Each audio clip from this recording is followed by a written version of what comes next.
정부가 집계하는 전세 사기 4대 유형 중 전세자금 대출 사기를 제외하고 나머지와 관련된 판결문을 분석했습니다. 피고인은 모두 214명입니다. 피해본 세입자는 545명, 피고인 1명당 2.5명으로 세입자 1명당 평균 피해 보증금이 1억 1천만 원이 넘습니다. 2020년 9천만 원 정도였던 피해 금액이 그 사이 전세가가 오르면서 올해는 1억 6천여만 원으로 늘었습니다.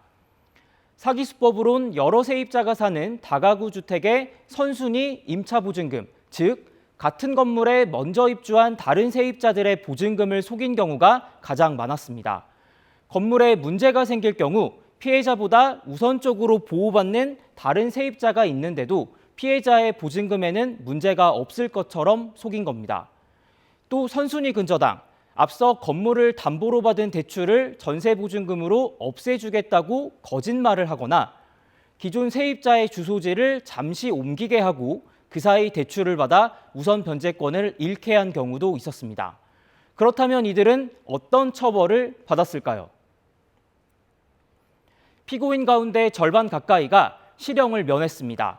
징역형 선고 후 집행유예로 풀려난 비율이 35%, 벌금형은 8.4%였습니다. 집행유예 사유론 44%가 피해자와 합의한 경우였습니다. 나머지는 피해자가 경매 등으로 보증금을 일부 회복한 경우가 많았습니다.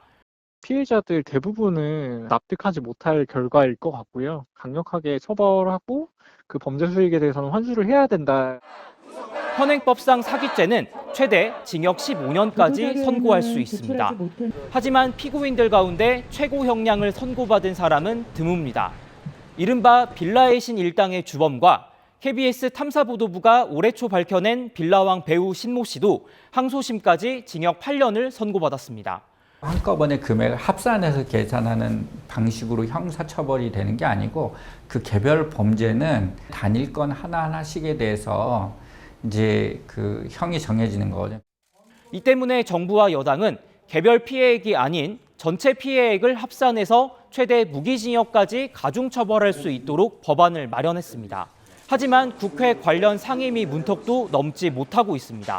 배실에 상응하는 처벌을 할 수 있다는 점에서 긍정적인 측면이 있습니다만 법행의 발각 시점에 따라 달라지는 불합리가 발생할 수 있는 점. 경찰과 검찰은 법 개정 전이라도 우선 범죄단체 조직죄를 적용해 최대 형량을 이끌어낼 방침입니다.